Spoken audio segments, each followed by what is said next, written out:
Hello, everybody. Welcome back to RS Film Talk. And today we are going to rank our top 5 most anticipated films for September 2023. So it is now September 3rd day of September when we are making this, and which means one of these films that is in our top 5 actually came out on September 1st. So what's going on over there? I'm just sign language. All right. So let's get right into it. At number 5, we have Expendables 4. So this film, obviously, big action franchise. You have Sylvester Stallone is in it, which you gotta love. It feels a little gimmicky. This franchise as a whole, bit comedic, but doesn't really know if it wants to go there. So, am I incredibly excited for this film? No. Will I see it? Probably. So, is a fourth one really necessary? I don't know. No. We're gonna be working off the same ranking and talking about it for me. The ranking's probably the same, but I don't think quite, if I'm just gonna be honest, most of these I'm not super excited for. I haven't seen the Expendables movies yet, and it just kind of looks like another action movie. So it's probably 5 for me too, just by comparison to the others. It stacks up at 5, but yeah. So coming in at number 4, we have A Haunting in Venice. I think there is a big jump between 5 and 4. I am actually pretty excited for these top 4 to go see them. And Haunting in Venice comes in at number 4 for me. not for me. I personally did not see Murder in the Orient Express or Death on the Nile. I really want to, though. But this film is the 3rd in the series. They never really have any relation to each other. It's just the same main character doing mysteries. This film, the difference between this one and the other two is that this one adds some horror into the mix. And personally, don't love horror movies. They're not super entertaining to me. They don't keep me hooked. But Robin, what's your opinion? Personally, I'm actually more excited for Haunting in Venice than a lot of other things in September, because I saw Murder on the Orient Express, I saw Death on the Nile. This really, as someone who saw those first two, is taking it in a very different direction. Those first two are just straight murder mysteries. This brings in the supernatural element. There's ghosts. It's just a different direction for the series. And I'm interested. I don't even know if it's fully going to work, but I am definitely going to see this one just to see how it goes down. Yeah, I'm excited for it. I like these top 4 a lot. Coming in at number 3, we have Dumb Money. So this is a film I didn't even know was coming out until today when I saw the previews for Gran Turismo. I'm excited for it because this is my kind of film. It's a biopic about something that I was actually interested in. The GameStop rise and fall, where they kind of played the market. Sounds really dorky, but I hope that they can translate this movie into something that keeps the interest of many people throughout. If they can pull that off, this will be a very good film. I'm probably going to go see this film. I'm very excited.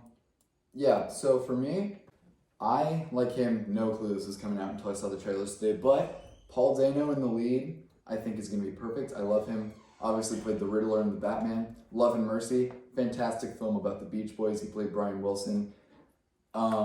He's a great actor, and I've always wanted to see him in more things. Also, Pete Davidson's going to be funny in this movie. And this is another example, like in Gran Turismo, we talked about this a little bit, how in Gran Turismo, a story about gamers playing a racing game and then getting thrown into this academy where they start to learn to drive doesn't immediately stand out as a good movie idea. Neither does the GameStop stock market to me. But I like seeing it when movies take an obscure story that isn't super obvious and then turn it into a good movie, and I'm interested to see how this goes down. Yeah. And the cast looks really I good. actually did care about the GameStop thing, so this will be even more interesting for me. Yeah. At number 2, we have The Equalizer 3. This actually came out a few days ago on September 1st, so it's technically a September movie. Fun fact, Denzel Washington is the first big movie of the month in Equalizer 3, and Denzel Washington's son is the last big movie of the month in The Creator, so they're kind of bookending the month of September. But Equalizer 3, it's just action. It's a lot of cool action. You get to see Denzel Washington just beat up people. Mhm. And that's always entertaining to see on the biggest of screens. Yeah. So I'm excited to go see this film. Feel the same way. It's just gonna be a fun time. Definitely gonna rewatch first two. Just excited. I don't know. It'll just be a fun movie. Yeah. No harm in seeing a guy beat up a bunch of guys in a movie about a bunch of guys beating each other up.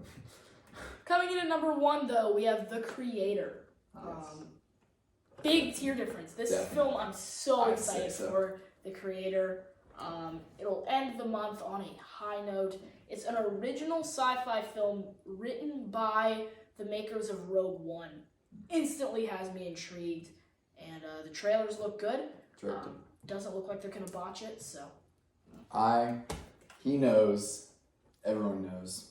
I am like just kind of an absurd fan of Rogue One. Like I'm sure we're gonna have Star Wars rankings in the future on this channel.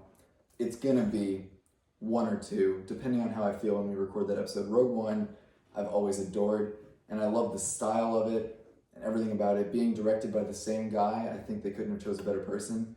And I just love seeing a fresh new story. Everything's always like Captain Marvel 2, Spider-Man 6, 9, whatever it is. Like all these Marvel movies, there's sequels and sequels, and then they keep botching Star Wars shows and Marvel shows, and it's just sequels after sequels. This is a fresh sci-fi movie, like you were saying. It's just something new, not tied to anything. If it's good, hopefully it'll get a sequel. Maybe it won't need one.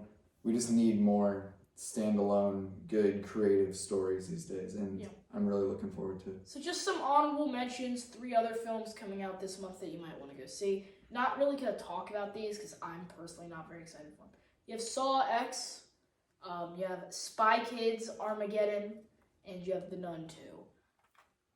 Not a big horror guy, so Saw X and Nun 2 don't excite me that much. Spy Kids, it's Spy Kids, it's kind of there. They're rebooting the series with the actor Shazam, so maybe it'll be interesting. He also plays Jack Ryan, so we'll have to see. Personally, I'm kind of excited for the Nun too. It just looks like a good horror movie, but I mean, not enough to be on the top 5. And is Paw Patrol coming out in September? No, October. If it was, easy number 1. No. All right, I think that's how we're gonna end this video. Perfect. On talking about the Paw Patrol movie, Mighty something. It's funny, the sequel's coming out. I feel like the original Paw Patrol movie just came out very recently. Yeah, Am I I wrong? didn't see it. I didn't see it either, but it's just weird. They're really close to each other. It feels like to me. Anyways, that's a whole other discussion. Paw Patrol. September. That's gonna end it for us. Have a good one and keep watching movies.